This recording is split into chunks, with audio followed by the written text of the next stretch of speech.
Hi അസ്സലാമു അലൈക്കും. ഇന്ന് നമ്മൾക്ക് ഉച്ചക്ക് ചോറിന് കഴിക്കാനായിട്ട് നല്ല അടിപൊളിയായിട്ടുള്ളൊരു കോംബോ ആണ്.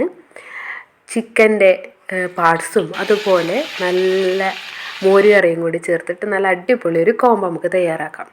അതിനായിട്ട് ഇപ്പോൾ നമ്മൾ വീട്ടിൽ തന്നെ ഉണ്ടാക്കിയെടുത്തതാണ് ഈ ഒരു പച്ചക്കറി. നെയ്ക്കുമ്പളം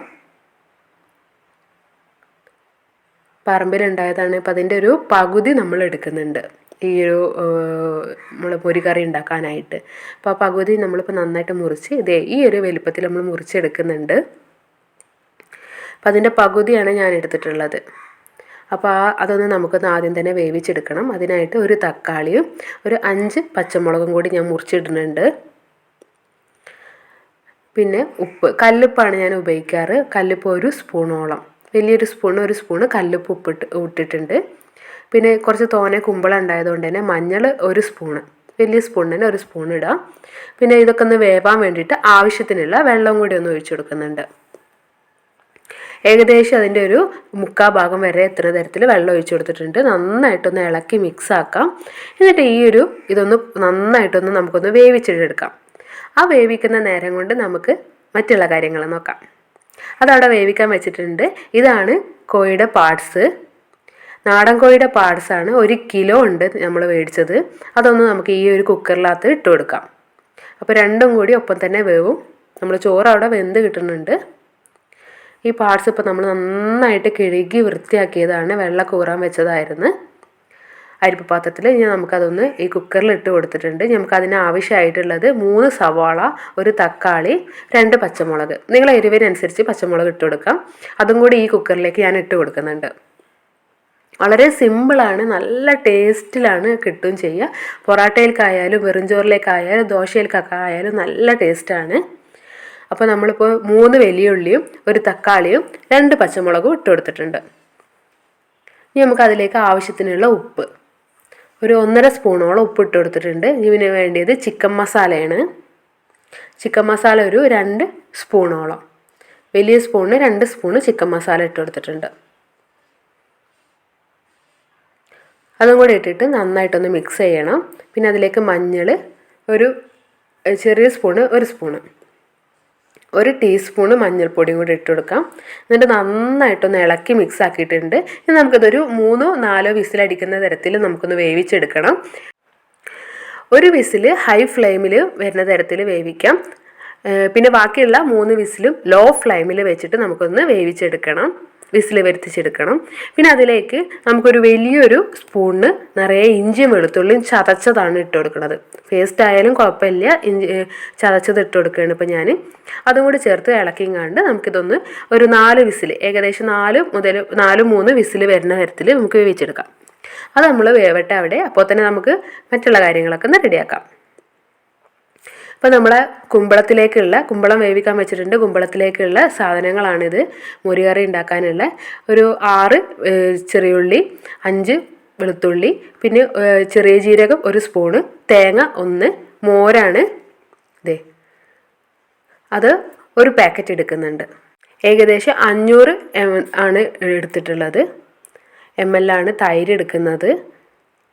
അത് ഇപ്പോൾ ഇതിലേക്കുള്ള ആവശ്യത്തിനുള്ള സാധനങ്ങളാണ്. നെയ്ക്കുമ്പോൾ നമ്മളൊരു വലിയൊരു പകുതി തന്നെയാണ് എടുക്കുന്നത്. അപ്പോൾ നമുക്കത് മിക്സിയിലേക്ക് ഒഴിച്ചു കൊടുത്തിട്ടുണ്ട്. തൈര് 1 പാക്കറ്റ് 500 ml മിക്സിയിലേക്ക് ഒഴിച്ചു കൊടുത്തിട്ടുണ്ട്. ഇനി ബാക്കിയുള്ള എല്ലാതും നമുക്ക് മിക്സിയിൽ ഇട്ട് കൊടുക്കാം. 5-6 ചെറിയുള്ളിയും അതുപോലെ 5 വെളുത്തുള്ളിയും പിന്നെ 1 സ്പൂണ് ചെറിയ ജീരകവും അതേപോലെ 1 വലിയ തേങ്ങയും കൂടി നമുക്ക് ഇതിനുള്ളിലേക്ക് ഇട്ട് കൊടുക്കണം. എന്നിട്ട് നന്നായിട്ട് നമുക്കൊന്ന് അടിച്ചെടുത്തിട്ട് വരാം. നന്നായിട്ട് അടിച്ചെടുത്തിട്ടുണ്ട്. ഇനി നമുക്കത് ആ ഒരു വേവിച്ചിട്ടുള്ള കുമ്പളത്തിലേക്ക് തന്നെ ഒഴിച്ചു കൊടുക്കാം. അപ്പോൾ നന്നായിട്ട് ഇത് വെന്തും വന്നിട്ടുണ്ട്. കുമ്പളം മീഡിയം ലോ ഫ്ലെയിമിൽ വെച്ചിട്ട് നമ്മൾ നന്നായിട്ട് ഇത് വേവിച്ചിട്ടുണ്ട്. നെക്കി നോക്കുമ്പോൾ നെങ്ങണം. അപ്പോൾ അതുപോലെ വെന്തിട്ടുണ്ട്. വെന്ത് കഴിഞ്ഞാൽ ആ ഒരു കുമ്പളത്തിലേക്ക് നമ്മൾ നേരത്തെ അരച്ച് വെച്ചിട്ടുള്ള ഈ ഒരു കൂട്ടും കൂടി ഒഴിച്ചു കൊടുക്കാം. മോരും തേങ്ങയും എല്ലാതും കൂടി അരച്ചിട്ടുള്ളത് അതും കൂടി ഒഴിച്ചു കൊടുത്തിട്ട് 1 ഗ്ലാസ് വെള്ളം കൂടി ചേർത്ത് നന്നായിട്ടൊന്ന് ആ മിക്സിയും കൂടി ഒന്ന് നന്നായിട്ടൊന്ന് കഴുകിയിട്ട് ഒന്നും കൂടി ഒന്ന് ഒഴിച്ചു കൊടുക്കാം. നന്നായിട്ടൊന്ന് ഇളക്കി മിക്സ് ആക്കാം. ഉപ്പ് എന്തെങ്കിലും കുറവുണ്ടോ എന്ന് നോക്കണം. എന്നിട്ട് കുറവുണ്ടെങ്കിൽ ഇട്ട് കൊടുക്കുക.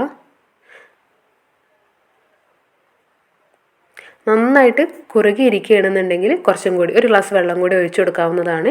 എന്നിട്ട് നന്നായിട്ടൊന്ന് ചെറുതായിട്ട് ബബിൾസ് വരുന്ന വരെ നമുക്കൊന്ന് വെയിറ്റ് ചെയ്യാം. ചെറുതായിട്ട് ഇപ്പോൾ ബബിൾസൊക്കെ വന്നിട്ടുണ്ട്. ഇനി നമുക്കതിലേക്ക് താളിക്കാം. അതിനായിട്ട് ഒരു 2 സ്പൂണോളം വെളിച്ചെണ്ണയിലേക്ക് 1 സ്പൂണ് കടുക് ഇട്ട് കൊടുത്തിട്ടുണ്ട്. കുറച്ച് ഒരു 6 വറ്റൽമുളകും ഒരു പിടി കറിവേപ്പിലയും കൂടി ഇട്ട് കൊടുത്ത് നന്നായിട്ടൊന്ന് മൂപ്പിച്ചെടുത്തിട്ടുണ്ട്. അതൊന്ന് നമുക്ക് ഈ ഒരു കറിയിലേക്ക് ഒഴിച്ചു കൊടുക്കാം.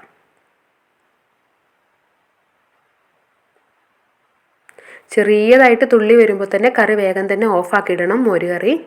ഇപ്പം നമ്മൾ ഈ താളിച്ചതൊക്കെ ഒഴിച്ചിട്ടുണ്ട്. ഇനി വേഗം തന്നെ നമുക്ക് മൂടി വെക്കാം. മൂടി വെച്ചിട്ട് ഒന്നാകെ എല്ലാ ഭാഗത്തേക്കും ഒന്ന് പരത്തി കൊടുത്തിട്ട് നമുക്കൊന്ന് മൂടി വെക്കാം. മൂടി വെച്ച് കുറച്ച് കഴിഞ്ഞതിന് ശേഷം മാത്രം നമുക്കിത് ഇളക്കിയാൽ മതി. അപ്പോൾ നമ്മളെ മോര് കറി റെഡി ആയിട്ടുണ്ട്. ഇനി നമുക്ക് ഈ ഒരു പാർട്സ് റെഡിയാക്കി എടുക്കാം. നന്നായിട്ട് ഇത് വെന്തിട്ടുണ്ട്. ഒരു 4 വിസിലടിച്ചെടുത്തിട്ടുണ്ട്. ആ പാർട്സ് ഒന്ന് തയ്യാറാക്കി എടുക്കാനായിട്ട് ഒരു പാൻ എടുത്തിട്ടുണ്ട്, അടുപ്പത്ത് വെച്ചിട്ടുണ്ട്. അതിലേക്ക് ഒരു 3 സ്പൂണോളം വെളിച്ചെണ്ണ, നല്ല വെളിച്ചെണ്ണയാണ് ഒഴിച്ചു കൊടുക്കുന്നത്. അതും കൂടെ ഒഴിച്ചിട്ട് ചൂടായി വരുമ്പോൾ നമുക്ക് വെളുത്തുള്ളിയാണ് ഇട്ട് കൊടുക്കുന്നത്. ഒരു 6-7 വെളുത്തുള്ളി ചെറുതാക്കി അരിഞ്ഞിട്ട് ഒരു ഗോൾഡൻ ബ്രൗൺ കളർ ആവണ വരെ വെയിറ്റ് ചെയ്യാം. ഒരു ഗോൾഡൻ ബ്രൗൺ കളർ ആയി കഴിഞ്ഞാൽ ചെറിയുള്ളിയും കൂടി ചേർത്ത് കൊടുക്കണം. ഒരു 10 ചെറിയുള്ളിയും കൂടി ഇതേപോലെ അരിഞ്ഞിട്ട് ചേർത്ത് കൊടുക്കാം. അതും കൂടി ഒന്ന് കളറ് മാറുന്നത് വരെ ഒന്ന് നമുക്ക് വെയിറ്റ് ചെയ്യാം. ചെറുതായിട്ട് കളറ് മാറി വന്നിട്ടുണ്ട്, ഗോൾഡൻ കളറ്. അപ്പോൾ നമുക്കൊരു 6 വറ്റൽമുളകും ഒരു പിടി കറിവേപ്പിലയും കൂടി ഇട്ട് കൊടുക്കാം.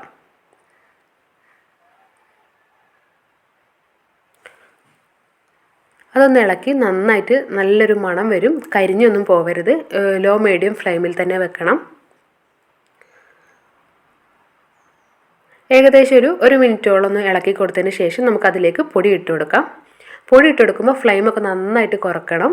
മല്ലിപ്പൊടി ഒരു 1-1.25 സ്പൂണോളം മല്ലിപ്പൊടി ഇട്ട് കൊടുത്തിട്ടുണ്ട്. വലിയ സ്പൂൺ തന്നെയാണ്. ഒരു 1/2 സ്പൂണിനടുത്ത് മഞ്ഞൾപ്പൊടി,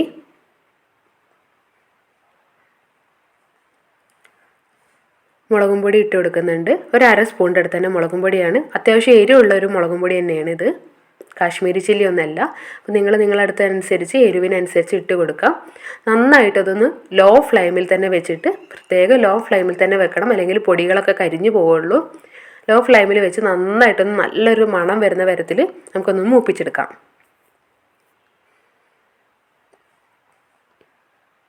അതിലേക്ക് കുറച്ച് ഉപ്പും കൂടി ഇട്ട് കൊടുക്കുന്നുണ്ട്. ഈ ഒരു പാർട്സിൽ ഉപ്പ് കുറവുണ്ട്, അപ്പോൾ അതുകൊണ്ട് കുറച്ചൊരു ഉപ്പ്, ഒരു 1/2 സ്പൂണോളം ഉപ്പും കൂടി, കല്ലുപ്പാണ് ചേർത്തത്, ഉപ്പും കൂടി ചേർത്ത് കൊടുത്തിട്ടുണ്ട്. നന്നായിട്ടതൊന്ന് ഒരു മണം വന്നിട്ടുണ്ട്. ഇപ്പോൾ മൂത്തതിൻ്റെ മണം നന്നായിട്ട് വന്നിട്ടുണ്ട്. അപ്പോൾ നമുക്ക് ആ ഒരു പാർട്സും കൂടി ഇട്ട് കൊടുക്കാം. അതിൽ കുറച്ച് വെള്ളം കൂടി ഉണ്ട് പാർട്സിൻ്റെ തന്നെ, അതും കൂടി ചേർത്തിട്ട് തന്നെ നമുക്കതിലേക്ക് ഒഴിച്ചു കൊടുക്കുന്നുണ്ട്. ഇനി നന്നായിട്ടതൊന്ന് ഇളക്കി മിക്സ് ആക്കണം. ഇപ്പോൾ നല്ല ഗ്രേവി പോലത്തെ ഉള്ള പാർട്സാണ് കിട്ടുക നമുക്ക്. നല്ല സൂപ്പർ ടേസ്റ്റ് ആയിരിക്കും ഇതുപോലെ ഉണ്ടാക്കിയിട്ടുണ്ടെങ്കിൽ. നിങ്ങൾക്ക് എരിവ് വേണമെന്നുണ്ടെങ്കിൽ കുരുമുളക് പൊടി ആ മസാലയിൽ ചേർക്കാവുന്നതാണ്. അപ്പോൾ നമ്മൾ അടിപൊളിയായിട്ടുള്ള പാർട്സ് റെഡി ആയിട്ടുണ്ട്. നല്ല അടിപൊളി കോംബോ ആണ് ഉച്ചക്കത്തെ. നല്ല സൂപ്പർ ടേസ്റ്റാണ് ഈ ഒരു മോര് കറിയും പാർട്സ് വരട്ടിയതും അതുപോലെ തന്നെ പപ്പടും. നല്ല സൂപ്പർ കോംബോ ആണ്. എല്ലാവരും തയ്യാറാക്കി നോക്കുക. അതുപോലെ നല്ല അടിപൊളി ടേസ്റ്റിലാണ് ഈ ഒരു പാർട്സ് വരട്ടിയത് ഉണ്ടാക്കിയിട്ടുള്ളത്. അതും തയ്യാറാക്കി നോക്കുക. മോര് കറി എല്ലാവർക്കും ഇഷ്ടപ്പെട്ടെന്ന് കരുതുന്നു. ഇൻഷാ അല്ലാഹ് നല്ലൊരു വീഡിയോ ആയിട്ട് നമുക്കിനി വീണ്ടും കാണാം.